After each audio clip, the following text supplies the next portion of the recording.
तो वहीं NEET UG मामले में सुप्रीम कोर्ट के आदेश की कॉपी सामने आई है। हालांकि सुप्रीम कोर्ट ने सोमवार को अपना आदेश जारी किया था, जिसमें सुप्रीम कोर्ट ने एनटीए से तल्ख सवाल किए थे।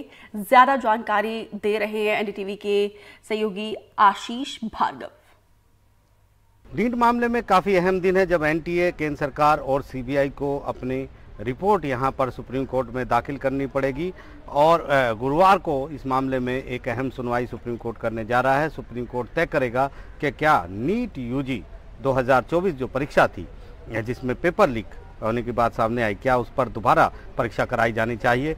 चीफ जस्टिस डीवाई चंद्रचूड़ की बेंच ये सुनवाई कर रही है और बेंच ने सोमवार को सुनवाई में साफ कर दिया था कि अगर जो दागी छात्र हैं, जिनको फायदा हुआ पेपर लीक से, अगर उनको बेदाग छात्रों से जिन्होंने मेहनत से परीक्षा दी थी उनसे अलग नहीं किया जा सकता होगा और ये लीक सिर्फ स्थानीय स्तर पर नहीं होगा, 1 या 2 केंद्र पर, तो फिर दोबारा परीक्षा कराना ही एक अंतिम उपाय होगा। लेकिन उन्होंने साफ किया था 23 लाख से ज़्यादा बच्चों के भविष्य का सवाल है, इसलिए सुप्रीम कोर्ट पहले ये देखना चाहता है कि क्या दोबारा परीक्षा कराई जाए या नहीं कराई जाए। इसलिए एनटीए से बहुत सारे सवाल पूछे गए थे। कहा था कि मल्टी डिसिप्लिनरी कमेटी जो है वो इस पूरी जांच उससे कराई जानी चाहिए।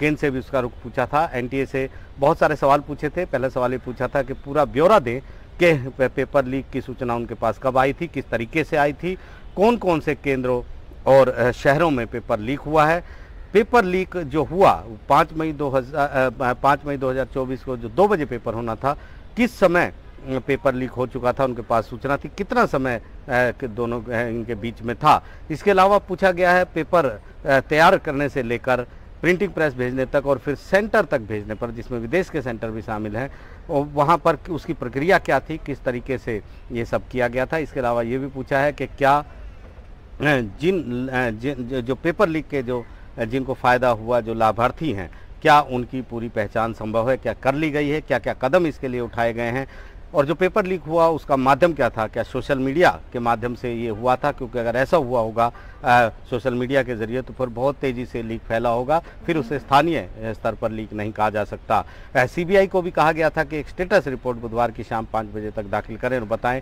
कि इस जाँच में अब तक क्या पाया गया है, क्या हुआ है। और ये भी पूछा गया है केंद्र सरकार और एनटीए से कि भविष्य में इस तरह की घटनाएं ना हो, पेपर लीक की घटनाएं ना हो, उसके लिए क्या इंतजामात किए जा रहे हैं, किस तरीके से तैयारी कदम उठाए जा रहे हैं। तो काफ़ी अहम है ये मुद्दा और यहाँ पर बहुत सारे सवालों के जवाब केंद्र, एनटीए और सीबीआई को देने हैं। निश्चित तौर पर एक बड़ा मुद्दा है। सुप्रीम कोर्ट ने पहले ही कहा था काउंसलिंग फिलहाल शुरू नहीं हुई है, जो 6 जुलाई से होनी थी। सुप्रीम कोर्ट ने एनटीए को ही कहा है कि वो पॉलिसी डिसीजन इस मुद्दे पर ले। लेकिन सबसे अहम बात यह है कि सुप्रीम कोर्ट की तरफ रुख सबका रहेगा, क्योंकि सुप्रीम कोर्ट ही ये तय करेगा कि परीक्षा दोबारा कराई जाए या फिर इसी को गो हेड किया जाए। सुप्रीम कोर्ट ने यह भी इशारा किया था कि अगर सारे लाभार्थी की पहचान हो जाती है, उनको अलग किया जा सकता है, तो फिर हो सकता है कि परीक्षा की जरूरत ना पड़े दोबारा परीक्षा की, क्योंकि उनको अलग किया जा सकता है और उनका रिजल्ट विदहेल्ड किया जा सकता है, उनके खिलाफ कार्रवाई हो सकती है। लेकिन ये साबित करना सबसे बड़ी चुनौती एजेंसियों के सामने रहेगा कि ये जो पेपर लीक था ये स्थानीय स्तर पर था और कुछ ही लाभार्थी थे जिनको इनका फ़ायदा हुआ और उनकी पूरी तरह पहचान कर ली गई है। ये तमाम चीज़ें हैं और इसके अलावा पेपर लीक किस तरीके से हुआ, कौन से सेंटर पे हुआ, कौन लोग इसमें शामिल हैं, ये तमाम चीज़ें गुरुवार को तक जब सुनवाई होगी तो सुप्रीम कोर्ट के सामने होंगी और सुप्रीम कोर्ट उस पर नज़र रखेगा। नई दिल्ली से आशीष भार्गव, एनडीटीवी इंडिया।